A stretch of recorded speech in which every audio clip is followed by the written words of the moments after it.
السلام علیکم ورحمۃ اللہ وبرکاتہ۔ الحمدللہ رب العالمین الرحمن الرحیم مالک یوم الدین واشہد ان لا الہ الا اللہ وحدہ لا شریک لہ واشہد ان محمدا عبدہ ورسولہ صلوات اللہ وسلامہ علیہ وعلی آلہ وعلی اصحابہ ومن اہتدی بہدیہ واستنى بسنتہ الی یوم الدین وبعد۔ اللہ کے فضل و کرم اور اس کی توفیق و احسان سے ہر بدھ کو آپ کے سامنے نبی اکرم صلی اللہ علیہ وسلم کی سیرت کے اہم واقعات اور ان واقعات میں ہمارے لیے درس اور عبرت کیا ہے بیان کیا جاتا ہے۔ آج کے اس درس میں انشاءاللہ 3 واقعات کا ہم مطالعہ کریں گے یا 3 واقعات کو پڑھیں گے۔ پہلا واقعہ ہے سلام بن ابی الحقیق، جس کی کنیت ابو رافع تھی، ایک یہودی تاجر تھا، اس کا قتل۔ اور دوسرا واقعہ یمامہ کے سردار ثمامہ بن عطال کا قبول اسلام۔ اور تیسرا واقعہ زینب رضی اللہ تعالی عنہ، جو نبی صلی اللہ علیہ وسلم کی بڑی صاحبزادی تھی، ان کے شوہر ابو العاص کا قبول اسلام۔ آج کے اس درس میں 3 واقعات کو انشاءاللہ ہم پڑھنے کی کوشش کریں گے۔ جہاں تک پہلے واقعے کا تعلق ہے ابو رافع سلام بن ابی الحقیق کا قتل، تو اس کی تفصیل صحیح بخاری کے اندر آئی ہوئی ہے۔ اور یہ خیبر کا ایک یہودی تاجر تھا، بڑا مالدار تھا۔ یہ مدینہ کے خلاف لوگوں کو ورغلاتا بھی تھا، بھڑکاتا تھا، مال سے بھی مدد کرتا تھا، ہمارے نبی صلی اللہ علیہ وسلم کی شان میں گستاخی بھی کرتا تھا، ہجو بھی کرتا تھا۔ اور جو سردار تھے عرب کے، ان سرداروں کو مدینے پر چڑھائی کے لیے، حملہ کرنے کے لیے اکساتا بھی تھا، اور انہیں مال، مواد اور ہتھیار اور اس طریقے سے دیگر چیزیں بھی انہیں فراہم کرتا تھا۔ جب بنو قریظہ کا واقعہ پیش آ گیا، مکمل ہو گیا، جیسا کہ گزشتہ درس میں نے بتایا تھا کہ بنو قریظہ کے جو یہودی تھے، ان کے مردوں کو آپ نے قتل کر دیا تھا، بچوں کو، عورتوں کو چھوڑ دیا تھا۔ تو اس کے بعد ہمارے نبی صلی اللہ علیہ وسلم کے پاس قبیلہ خزرج کے صحابہ کرام تشریف لے کر کے آئے، اور انہوں نے کہا کہ آپ ہمیں اجازت دے دیں کہ ہم جا کر کے اس یہودی کا اور اس گستاخ رسول کا قتل کر دیں۔ اس سے پہلے بھی ایک واقعہ آپ لوگوں کو میں نے بتایا تھا کہ ایک شخص تھا جس کا قتل اوس کے لوگوں نے کیا تھا۔ تو قبیلہ خزرج کے لوگ چاہتے تھے کہ اس آدمی کا قتل ہمارے ہاتھوں سے ہو، کیونکہ اس سے پہلے کعب بن اشرف ایک یہودی تھا، اس کا قتل قبیلہ اوس کے مسلمانوں نے کیا تھا، صحابہ کرام نے۔ اور مدینہ کے اندر 2 قبیلے تھے بڑے بڑے، اوس اور خزرج، جو اسلام لے آئے تھے۔ تو قبیلہ خزرج کے لوگوں نے کہا کہ یہ شرف ہمیں ملنا چاہیے کہ جو گستاخ رسول ہے اور آپ کی شان میں ہجو کرتا ہے، گستاخی کرتا ہے، اس کے قتل کرنے کی اجازت آپ ہمیں دیں۔ اس سے پہلے کعب بن اشرف، جو بھی ایک یہودی تھا، گستاخ رسول تھا، اس کے قتل کا شرف قبیلہ اوس کے لوگوں کو ملا، لہذا ہم چاہتے ہیں کہ اس کو ہم قتل کریں۔ تو نبی اکرم صلی اللہ علیہ وسلم نے ان کو اجازت دے دی، لیکن یہ کہا کہ کسی عورت کا یا کسی بچے کا قتل نہ ہو اس کے قتل کے دوران۔ اس کے بعد 3 لوگوں کا ایک دستہ روانہ ہوا، 5 لوگوں کا، اور ان سب کے امیر تھے عبداللہ بن عتیق رضی اللہ تعالیٰ عنہ، قبیلہ خزرج سے ان کا تعلق تھا۔ اور یہ جو یہودی تھا ابو رافع، اس کی کنیت تھی، یہ خیبر میں رہتا تھا۔ خیبر مدینہ سے کافی دوری پر واقع ہے، وہاں رہتا تھا وہ۔ تو 5 آدمیوں پر مشتمل جو ایک دستہ روانہ ہوا، اور ان سب کے امیر تھے عبداللہ بن عتیق رضی اللہ تعالیٰ عنہ۔ انہوں نے سیدھے خیبر کا رخ کیا، کیونکہ وہ وہیں اپنے عالی شان اور بڑے محل میں رہتا تھا۔ جب قریب پہنچے تو سورج غروب ہو چکا تھا۔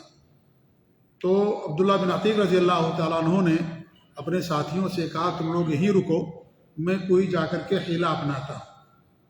اور جو اس کا محل تھا، اس محل کے دروازے کے سامنے جا کر کے تھوڑی دوری پر وہ اس طریقے سے بیٹھ گئے، اپنا سر چھپا کر کے، گویا کہ وہ قضاء حاجت کر رہے ہیں۔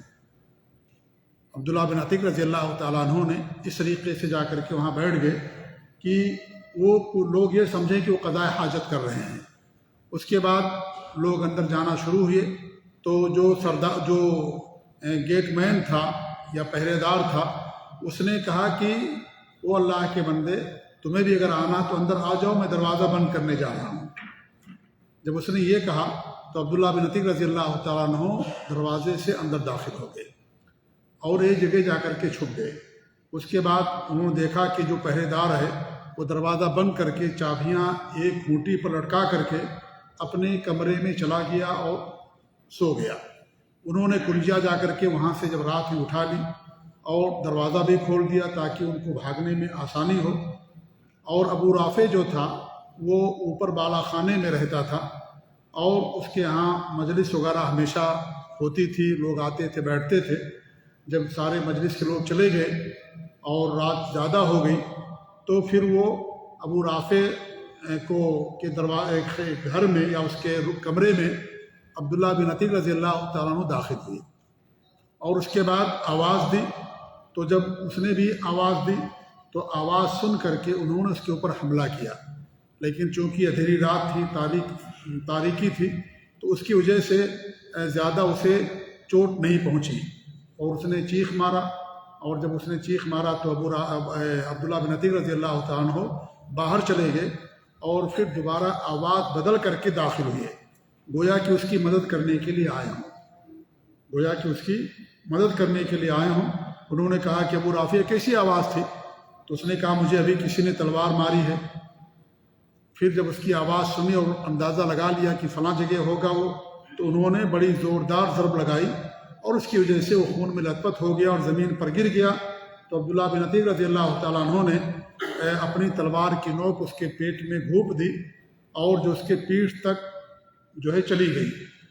وہ کہتے ہیں جب مجھے یقین ہو گیا کہ میں نے اسے قتل کر دیا ہے تو ایک ایک دروازہ کھولتا ہوا میں واپس ہوا اور ایک سیڑھی کے پاس پہنچ کر کے سمجھتے ہوئے کہ زمین تک پہنچ گیا ہوں، پاؤں رکھا تو میں نیچے گر گیا، جس کی وجہ سے میری پگڑی جو ہے سرک گئی اور میں نے پگڑی سے اسے کس کر کے باندھ لیا اور میں وہیں چھپ گیا۔ اور اس لیے چھپ گیا کہ میں انتظار کرنے لگا کہ کیا واقعتاً اس کا قتل ہوا ہے، مرا یا نہیں مرا ہے، اس لیے میں وہاں انتظار کرنے لگا۔ جب صبح ہوئی تو منادی نے اعلان کی کہ اس آدمی کے ابو رافع کا قتل ہو گیا ہے، وہ مر گیا ہے۔ تو کہتے ہیں کہ میں اس کے بعد پھر باہر نکلا اور اپنے ساتھیوں کے ساتھ مدینہ کی راہ لے لی، اور وہ کہتے ہیں کہ میں اللہ کے رسول صلی اللہ علیہ وسلم کی خدمت میں حاضر ہوا اور میں نے پورا واقعہ بیان کیا۔ تو آپ نے فرمایا کہ اپنا پاؤں پھیلاؤ، تو میں نے اپنا پاؤں پھیلایا تو آپ نے اپنے دست مبارک سے میرے پاؤں پر جو ہے پھیر دیا اپنے دست مبارک کو، تو ایسا لگا کہ کوئی تکلیف مجھے نہیں تھی۔ اور اس طریقے سے جو ہمارے نبی کی شان میں گستاخی کرتا تھا ابو رافع یہودی، اس کا قتل ہوا۔ یہ واقعہ صحیح بخاری کے اندر تفصیل کے ساتھ موجود ہے، جس تفصیل سے میں نے آپ لوگوں کے سامنے بیان کیا ہے۔ جی، اس میں آپ نے سنا کہ گستاخ رسول کا قتل کیا گیا۔ یقیناً گستاخ رسول کی سزا قتل ہے، اور اس موضوع پر علامہ امام تیمیہ رحمۃ اللہ علیہ نے بڑی اہم کتاب لکھی جس کا نام ہے الصارم المسلول علی شاتم الرسول، جس میں انہوں نے اجماعی بات نقل کی ہے کہ گستاخ رسول کی سزا قتل ہے۔ لیکن قتل اور وہ تمام امور جن میں سزا کسی کے لیے قتل ہوتی ہے، اس کی سزا کی تنفیذ کی ذمہ داری حاکم وقت کے پاس ہوتی ہے۔ یقیناً قاتل شاتم رسول کی سزا قتل ہے، لیکن یہ سزا کون نافذ کرے گا؟ کیا ہر آدمی کو اس کا اختیار دیا گیا ہے؟ کیا ہر آدمی کے پاس پاور ہے کہ جو بھی اللہ کے رسول کی شان میں گستاخی کرے اسے قتل کر دے؟ یہ پاور حاکم وقت کو دیا گیا، جو خلیفہ وقت ہوتا ہے اس کو یہ سزا کی تنفیذ کا پاور دیا گیا ہے۔ ہر آدمی کو یہ سزا کی تنفیذ کا پاور نہیں دیا گیا ہے۔ جیسے اسلام کے اندر زنا، اگر کوئی شادی شدہ ہے زنا کرتا ہے تو اس کی سزا رجم ہے، قتل ہے، تو ہر آدمی جا کر کے کسی زانی کو رجم نہیں کرے گا۔ اس کی سزا دینے کا حق اللہ رب العالمین یا دین اسلام کے اندر حاکم وقت کو دیا گیا ہے۔ حاکم وقت اس کو سزا دے گا۔ اگر حاکم وقت سزا نہیں دیتا ہے تو پھر عام لوگوں کو یہ پاور نہیں دیا گیا ہے۔ یا اس طریقے سے شراب کی سزا ہے، یا اس طریقے سے کوئی آدمی کسی کو قتل کرتا ہے اس کی سزا ہے۔ تو جتنی بھی سزائیں ہیں دین اسلام کے اندر، ان کی تنفیذ کی ذمہ داری اور پاور اللہ رب العالمین نے حاکم وقت کو دیا ہے۔ اگر حاکم وقت سزا نافذ کرتا ہے، حدود نافذ کرتا ہے الحمدللہ، اگر نافذ نہیں کرتا ہے تو ہماری ذمہ داری صرف اتنی ہے کہ ایسے لوگوں کو ہم عدالت تک پہنچائیں۔ ان پر حد نافذ کرنے کی ذمہ داری اللہ رب العالمین نے ہمیں اور آپ کو نہیں دیا ہے۔ کیوں؟ اس لیے کہ اسے دنیا کے اندر بدامنی ہوگی اور کسی کا خون اور کسی کی عزت اور کسی کی جان محفوظ نہیں رہے گی۔ اسی لیے شریعت نے کسی کو قتل کرنے کا حق نہیں دیا ہے۔ یہ حاکم وقت کی سزا ہے، ذمہ داری۔ اگر وہ نافذ کرے گا اللہ تعالیٰ کے یہاں سرخرو ہوگا، اگر نافذ نہیں کرے گا اللہ تعالیٰ کے یہاں جواب دہ ہوگا۔ جیسے ہماری ذمہ داریاں ہیں، اگر ہم ذمہ داریوں کو نافذ کرتے ہیں تو اللہ تعالیٰ کے ہم سرخرو ہوں گے، اگر ذمہ داریوں کو نافذ نہیں کرتے ہیں تو اللہ تعالیٰ کے ہم جواب دہ ہوں گے۔ تو شریعت کے اندر سب کے حقوق متعین ہیں، سب کی ذمہ داریاں طے کر دی گئی ہیں کہ کون آدمی کو کس چیز کا پاور دیا گیا ہے۔ لہٰذا قتل کرنا یہ تو سزا ہے کہ اس کی سزا قتل ہو جو گستاخ رسول ہے، لیکن اس کی سزا کی تنفیذ کی ذمہ داری حاکم وقت کے پاس ہوتی ہے۔ ہم کسی کو جا کر کے قتل نہیں کر سکتے۔ سعد بن معاذ رضی اللہ تعالیٰ عنہ نے، صحیح بخاری کی حدیث ہے کہ انہوں نے کہا کہ اگر میں اپنی عورت کے ساتھ کسی اجنبی مرد کو دیکھوں بستر پر تو کیا میں اسے قتل کر دوں؟ تو آپ نے کہا کہ نہیں، اسے مت قتل کرو، گواہ لے کر کے آؤ۔ تو ہمارے نبی نے قتل کرنے کی اجازت نہیں دی۔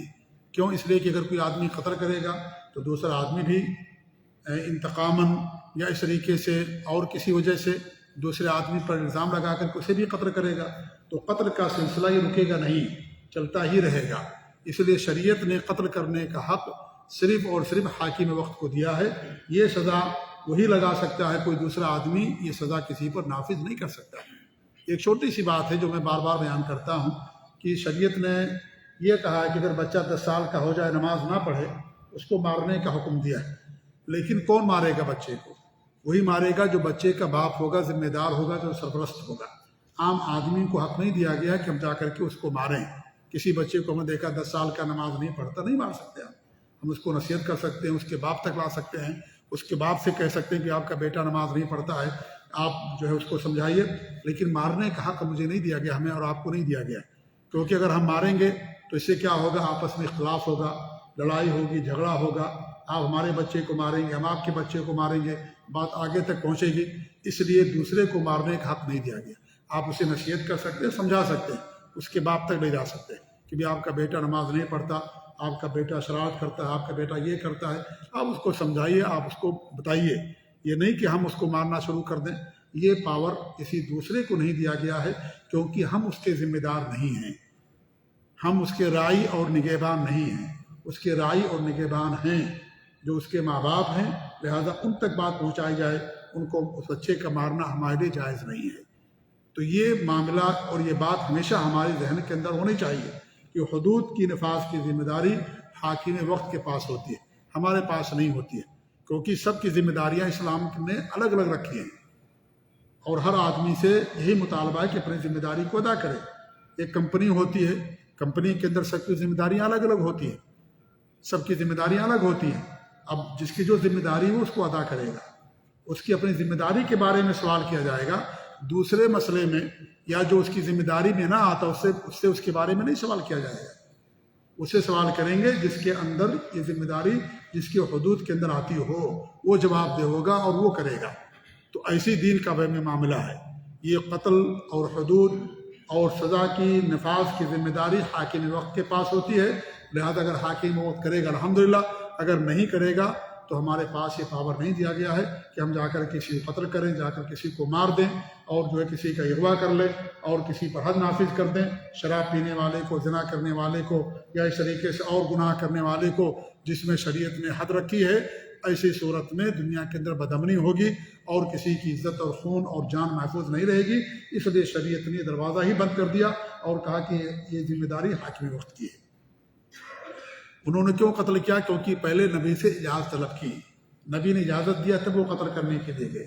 اور اگر تاریخ اسلام میں یکا دکا کہیں واقعہ ایسا پیش آ گیا کہ کسی نے جذبات میں آ کر کے کسی کو قتل کر دیا، وہ دلیل نہیں بنتا ہے۔ یکا دکا واقعہ دلیل نہیں بنتا۔ جی ہاں، جو اجماع ہے یا جس پر عمل ہے امت کا وہ دلیل بنتا ہے۔ یکا دکا واقعہ سرفرے لوگ ہمیشہ سے ہیں اور رہیں گے، ہر زمانے میں ایسے لوگ رہے ہیں اور رہیں گے جذباتی قسم کے لوگ، وہ دلیل نہیں ہوتے ہیں. دلیل وہ ہوتے ہیں جو کتاب اللہ اور سنت رسول کے مطابق عمل کرتے ہیں. اس لیے ایسے لوگوں کو حاکم وقت کے پاس لایا جائے اور ان پر کیس کیا جائے. آپ مال خرچ کریں اور جو ہے اللہ نے جو آپ کو طاقت دی اس کو آپ استعمال کریں، لیکن قتل کرنا، سزا دینا، یہ پاور اور یہ حق اللہ رب العالمین نے حاکم وقت کے علاوہ کسی اور کو نہیں دیا. تو اس طریقے سے اس یہودی تاجر کا قتل ہوا. عبداللہ بن عتیق رضی اللہ تعالیٰ عنہ کے ہاتھوں اس کا قتل ہوا. یمامہ کے سردار سے دوسرا واقعہ جو ہم آپ کے سامنے پیش کرنا چاہتے ہیں، وہ ان کا نام تھا ثمامہ بن اثال. اور یہ جو یہودی قتل ہوا یہ سن 5 ہجری ذی القعدہ یا ذی الحجہ کے مہینے میں، محرم کے مہینے میں. امامہ کے جو سردار تھے ان کا نام تھا ثمامہ بن اثال. یہ ان کو گرفتار کیا گیا. یہ دین سے بہت زیادہ نفرت کرتے تھے اور ہمارے نبی صلی اللہ علیہ وسلم سے بھی وہ زیادہ بغض رکھتے تھے. وہ اللہ کے رسول صلی اللہ علیہ وسلم کے قتل کے ارادے سے مدینہ آ رہے تھے. کون؟ ثمامہ بن اثال. راستے میں جو صحابہ کرام راستے کی حفاظت کے لیے مامور تھے، گشت کر رہے تھے، انہوں نے ان کو پکڑ لیا، گرفتار کر دیا اور لا کر کے مسجد نبوی میں ایک کھمبے سے ان کو باندھ دیا. اور 3 دن تک وہ مدینہ کے مسجد نبوی کے اندر کھمبے میں ان کو باندھا گیا. اللہ کے رسول صلی اللہ علیہ وسلم وہاں سے گزرتے تھے، ان کا حال پوچھتے تھے، ان کو کھانا دیا جاتا تھا اور اس طریقے سے قضاء حاجت کے لیے بھی ان کو چھوڑا جاتا تھا. تو اس طریقے سے 3 دن تک ان کو وہاں باندھا گیا. اس کے بعد جب 3 دن وہ گزر گیا تو ہمارے نبی نے کہا کہ ان کو چھوڑ دیا گیا. اس کے بعد وہ گئے اور ایک کسی تالاب میں یا کسی نہر کے پاس انہوں نے غسل کیا اور ہمارے نبی صلی اللہ علیہ وسلم کے پاس تشریف لائے اور کہنے لگے کہ میں اسلام قبول کرنا چاہتا ہوں. اور انہوں نے کلمہ پڑھا اور اس طریقے سے مسلمان ہو گئے. ان 3 دنوں کے دوران ہمارے نبی صلی اللہ علیہ وسلم نے ان کے ساتھ بڑا اچھا معاملہ کیا. آپ ان کو کھانا دیتے تھے، قضاء حاجت کے لیے چھوڑتے تھے، اس کا حال پوچھتے تھے، کیسی تمہاری طبیعت کیسی ہے. باقاعدہ اس طریقے کا آپ نے برتاؤ کیا. صحابہ نے بھی یہی برتاؤ کیا. تو یہ اخلاق دے کر کے وہ مسلمان ہو گئے. اس کے بعد انہوں نے کہا کہ اللہ تعالیٰ کی قسم، روئے زمین پر میرے نزدیک سب سے مبغوض چہرہ، یعنی جس سے سب سے زیادہ مجھے نفرت تھی، وہ آپ کا چہرہ تھا. اور سب سے زیادہ جو دین مجھے مبغوض تھا وہ دین اسلام تھا. لیکن اس وقت سب سے زیادہ محبوب اگر کوئی چہرہ تو آپ کا چہرہ ہے، اور سب سے زیادہ محبوب دین اگر میری نظر میں کوئی ہے تو دین اسلام ہے. اور انہوں نے اسلام قبول کر لیا. اور اس کے بعد عمرہ کرنے کے لیے مکہ تشریف لے گئے تو قریش نے ان پر سختی کی، ملامت کی اور کہا کہ تم سردار ہو کر کے تم نے اسلام قبول کر لیا. یہ تو جو نیچے لوگ ہیں، چھوٹے لوگ ہیں، وہ اسلام قبول کرتے ہیں. تم تو ایک قبیلے کے سردار ہو اور تمہارے پاس تخت ہے اور سب کچھ ہے، حکومت ہے، تم نے اسلام قبول کر لیا.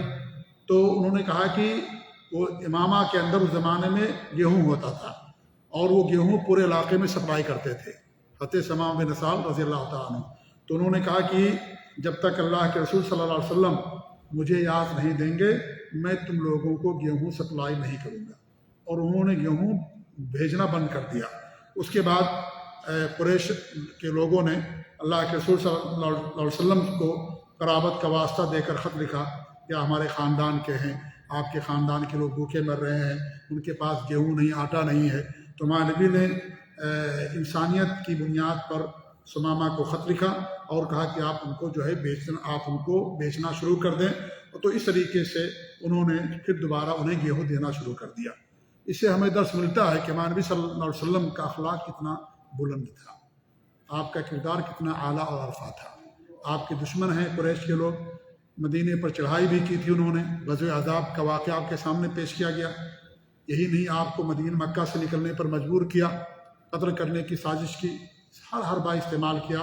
لیکن اس کے باوجود بھی آپ نے اخلاق اور انسانیت نوازی کا ثبوت دیا اور اس طریقے سے آپ نے امامہ کے سردار کو ان کے ساتھ گیہوں بیچنے کی اجازت آپ نے دی. اسلام ہمیں اچھے اخلاق کی تعلیم دیتا ہے. اللہ رب العالمین نے کیا فرمایا اپنے نبی کے بارے میں، وَإِنَّكَ لَعَلَىٰ خُلُقٍ عَظِيمٍ، آپ بہت اونچے اخلاق پر فائز ہیں.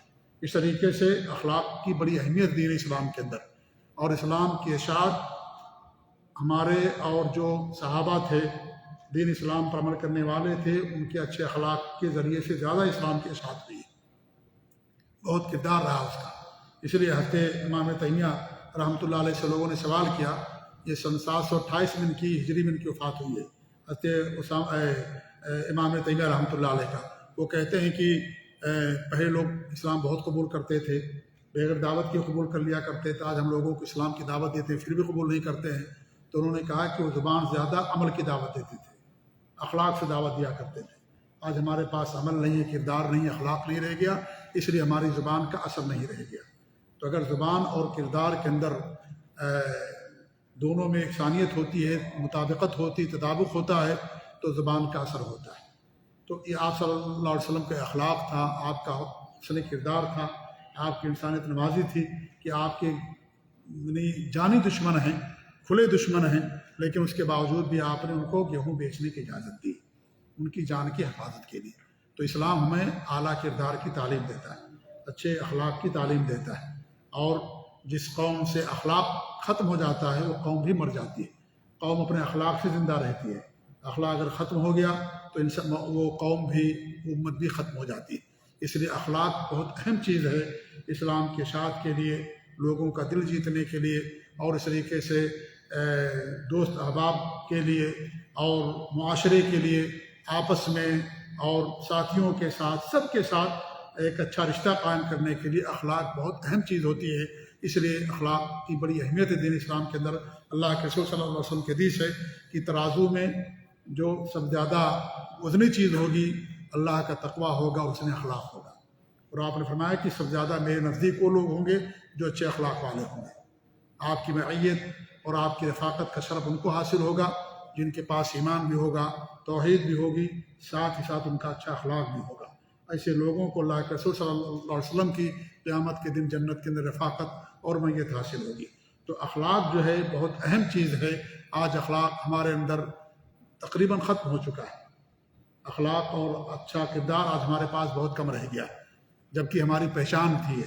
لوگ اس مسلمانوں کو دیکھ کر کے اسلام قبول کر لیا کرتے تھے، ان کے اخلاق کو دیکھ کر کے۔ یہ سلمان بن اطال ہے، آپ کے سب سے بڑے مجرم سمجھ لیجئے، سب سے زیادہ نفرت کرنے والے، سب سے زیادہ آپ سے دشمنی رکھنے والے، پھر بھی آپ نے مدینے میں جب ان کو لایا گیا تو آپ نے اچھا ویوہار کیا، اچھا اخلاق ان کے سامنے پیش کیا، ان کو کھانا دیا، پانی دیا، سب کچھ دیا، اور اس طریقے سے قضاء حاجت کے لیے چھوڑا، ہمیشہ حال پوچھتے رہے، سب کچھ پوچھتے رہے۔ اسی اخلاق کا نتیجہ تھا اللہ کا فضل کہ انہوں نے اسلام قبول کر لیا۔ یہ بہت ضروری ہے کہ ہم اپنے اخلاق کو اچھا کریں اور اس نے اخلاق کو اپنائیں۔ اللہ تعالیٰ ہم سب کو توفیق دے۔ تیسرا واقعہ یہ ہے کہ آپ کے داماد تھے زینب ابو العاص، آپ کی جو بڑی لڑکی تھی صاحبزادی جن کا نام تھا زینب رضی اللہ تعالیٰ عنہ، ان کے شوہر تھے، ان کا نام تھا ابو العاص۔ وہ بھی مکہ کے نامی گرامی لوگوں میں سے تھے، انہوں نے ابھی تک اسلام قبول نہیں کیا تھا۔ سن 6 ہجری میں جمادی الاولیٰ میں جا کر کے انہوں نے اسلام قبول کیا۔ حضرت ابو العاص رضی اللہ تعالیٰ عنہ نے پہلے اسلام نہیں قبول کیا تھا انہوں نے، اور واقعہ اس طریقے سے بیان کیا جاتا ہے حدیثوں کے اندر کہ سن 6 ہجری میں زید بن حارثہ کی قیادت میں اللہ کے رسول صلی اللہ علیہ وسلم نے ایک سریہ بھیجا۔ سریہ ان کو کہتے ہیں، جیسا کہ میں نے شروع میں بتایا، کہ جس میں آپ خود حاضر نہ ہوئے ہوں، کسی صحابی کو کمانڈر اور امیر بنا کر کے آپ نے بھیجا ہو، اس کو سریہ کہا جاتا ہے۔